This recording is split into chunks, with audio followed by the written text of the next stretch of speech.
What's up everybody, welcome back to Garage Gym Gains. If you're new to the channel, I'm Ricky, and this is where we check out home gyms. Honestly, that's really all we do on the channel, and it's a lot of fun. So if you like home gyms, make sure you hit subscribe. We're trying to get to 5,000 and we have a few hundred to go, so help out the team. If you want to see your home gym on the channel, go through the link down below. It takes you step by step through the process of submitting your home gym. It is super easy. That's all there is. Today we're checking out Jared's home gym.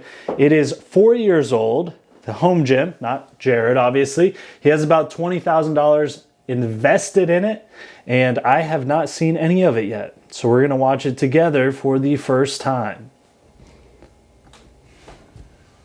What's up? My name is Jared. All right. This is my home gym, basically 95% road. So let's go and walk you through it. Here we go. So we have the 3-bay garage, which is about 30 feet deep. We first put all the mats. These are from Rogue, and these little dots are helpful because in a garage there's a bit of a pitch. So instead of having the barbell roll out, it's nice to have these little dots here on the pads. These are 4x6 100-pound pads. Yes, they're a little salty. We're in New York on Long Island, so it gets a little cold, a little salty. So first off, ton of space in the gym, which is very cool. That is a very coveted resource in the home gym community. That is space for the home gym, and he has plenty of it. I'm assuming it looks like he actually uses his garage still as a garage and parks his cars in there. That is kind of one of the pros of more of the CrossFit style home gym, is that you can kind of just still park in there because you don't have as many machines, or at least you can get away with less machines, or just by keeping things on the side. Since he has enough space, he can still use his garage as a garage, so it's a win-win. Salty, quite a few snowstorms. So the Bay 2 and Bay 3 are mainly gym ones, although we do usually park cars in the first one and the second one. Third one is 100% dedicated to the gym. So let's walk you through it. First thing we have is 3 sets, well, 2.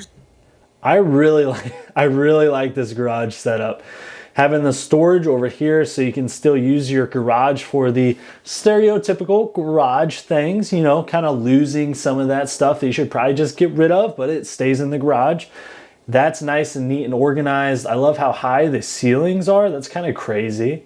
2 sets of rings, 1 pull-up section. Okay, Rogue banner, of course. Okay, so let's walk you through the back. This is more of the storage. These are 2 Rogue storage racks. If you take a look, this one we changed the shelving a little bit to have some home stuff. I have a young family, so of course we have some bikes and some scooters. But we have the first Rogue piece is the curl bar, a 25 Rogue high temp bumpers. Okay, then we have the jerry cans. I haven't seen much of that on any of your videos, so that's kind of cool. And then, I have never seen those at all. To be honest, I actually don't even know what they are. I'd assume you fill them up and carry them, but that's very cool. over here we have our main storage area. So we have the kettlebells from Rogue, all the way from light pink all the way to the white, which I think is like 19 pounds up to 88. The Rogue dumbbells, hex forms, I think anywhere 12s, 20s, 25, 30, 35, 40.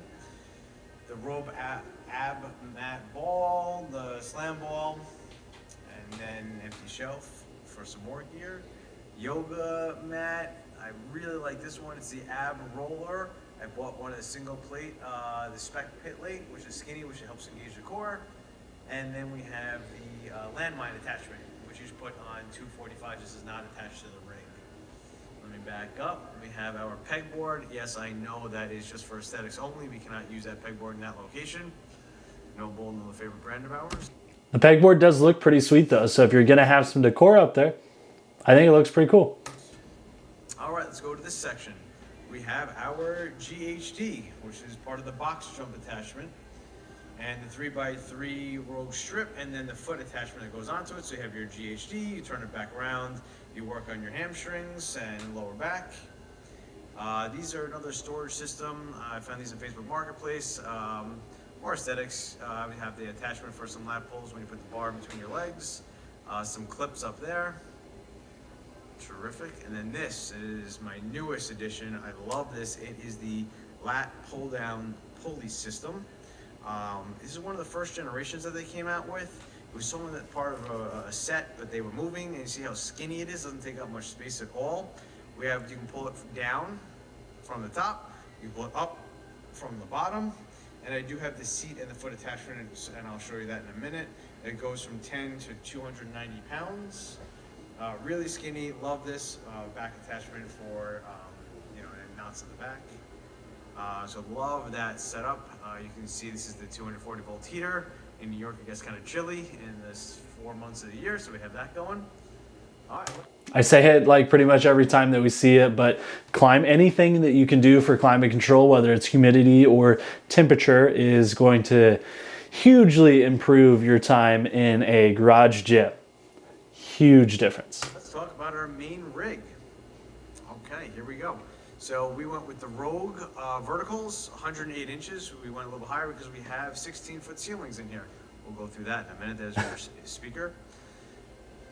We have our safety arms on Etsy. I bought these pieces here.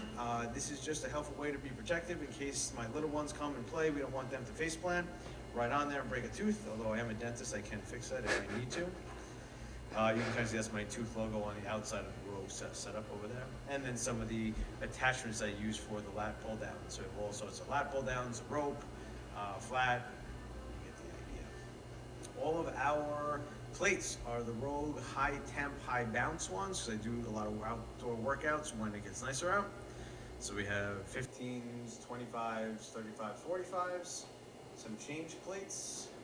So we've seen this maybe once or twice on the channel, and then we actually did this in one of the commercial gyms that I helped run. But anytime that you can put the weight storage on the wall like that, I really like that look. I think it looks cool, and it also keeps the weights out of other places, obviously. So that's very cool. I'm glad we're seeing that. I love the Rogue aluminum collar clips, the red to match our red rack.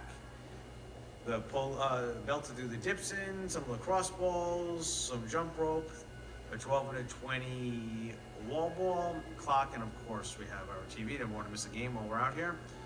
3 of my main Rogue bars, the 2 red ones, one of which I bought when they first introduced that to the games, and I bought one of the ones I used to the games, and the middle one is the Matt Chan bar, and a couple accessory bars behind it, so 6 total bars.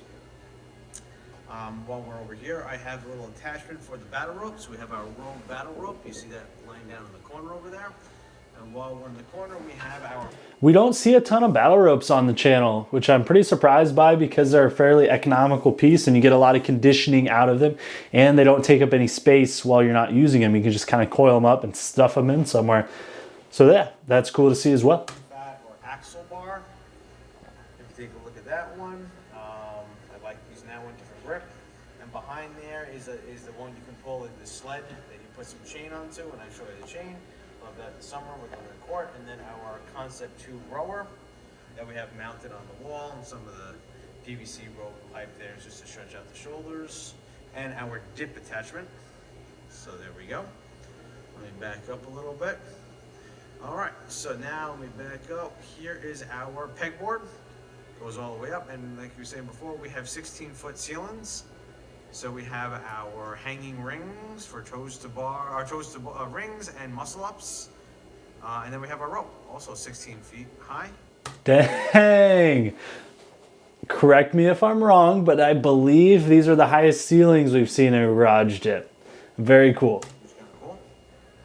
Also Pitt and New York Giants, favorite teams. Okay, here's our Concept 2 skier. I know where to put it, so we put it right in front of the window, so we still have access to the window. Right, we mounted it right up there, so we don't have the footbell, so we have some space. You have Amigo. I bought this extra vertical upright from Rogue, so kind of have a whole bunch of accessories on it. When the little ones come out, that's that under 90-pound pull-up bar for the little ones. A couple of attachments on there, and you see here is the seat and the foot attachment for the pulley system. I just have it over here for now, so I'm doing some biceps over there, but I can easily attach it and put it back over there. All right, next we have, if you remember one of the first videos where they showed Matt Fraser's warm-up, and he used this thing over here, so of course I had to buy it. Cool little warm-up piece, that little circular thing. And over here we have the Rogue Incline bench, super heavy, love it, awesome. Some of the ab mats, Theragun, some, of course, some of the lifting shoes. And then we have our, basically, our board, hitting the tooth logo. It's February in New York, we got up to 60 degrees in here, which is not bad. Let me come back around over here. Of course, we have an iPad for the music, for the stereos. There's the 50-foot chain that we use for the sled that we pull out in the middle of the summer. And some of our favorite brands on the fridge. Fan when it gets hot, because it does get hot. And then we have here our Rogue Eco Bike. Powerless, no good place to put it, so we put them there. And then we have a flat bench mounted over here on the wall in between the garage doors. So that basically covers it. Nearly all Rogue, good amount of space. The nicest thing I put, if you see here, I put wood along all the back wall, so we don't need to find a stud. The whole thing is mounted to all studs. So basically, if you need to mount something, you hang it right to the wood. We don't have to worry about finding a stud, which is really nice. So hope you enjoyed my home gym, and if you have any questions, we'll figure it out. Thanks, bye. Man, Jared, thank you so much for sending in your home gym. That was awesome. As per usual, everybody comment down below what your favorite part of Jared's home gym was. And in the meantime, I'm going to break it down a little bit. One of my, well, we won't get to my favorites part just yet. A few of the things notable about this is, one, the pegboards. We haven't seen very many of those. I don't think we've seen a rope climb at all. The rack setup in general was very creative, where using those longer cross members or beams, what have you, creates that distance between the wall and the actual uprights themselves. So he's able to store all of the weights and a ton of stuff, even the bars. I think he had 6 barbells in there. All of that is able to condense nicely kind of within the rack itself, which is creative. One of the big things about having a home gym is getting creative with the way that you arrange things inside of it, because, like I said earlier, one of the most coveted resources of the home gym community is space. Cool thing about Jared's setup, and this is actually going to be my favorite part. So my favorite part is the setup of the garage itself. So, and the gym included in that, having everything around the outside so that they can still park the vehicles in there if they need to or if they want to. He said stall 1 always has a vehicle in there, 2 sometimes, and then the 3rd stall is just for the gym. But it at least looked like if they needed to pull another car in there, they certainly could. When I had the single car garage gym, there was no chance of getting anything in there. Possibly I could have got a motorcycle in there, but that's about it. So again, Jared, thank you so much for sending that in. If you like home gyms, make sure you subscribe if you haven't already. We post 3 times a week. And if you want to see your gym on the channel, make sure you go through the links down below.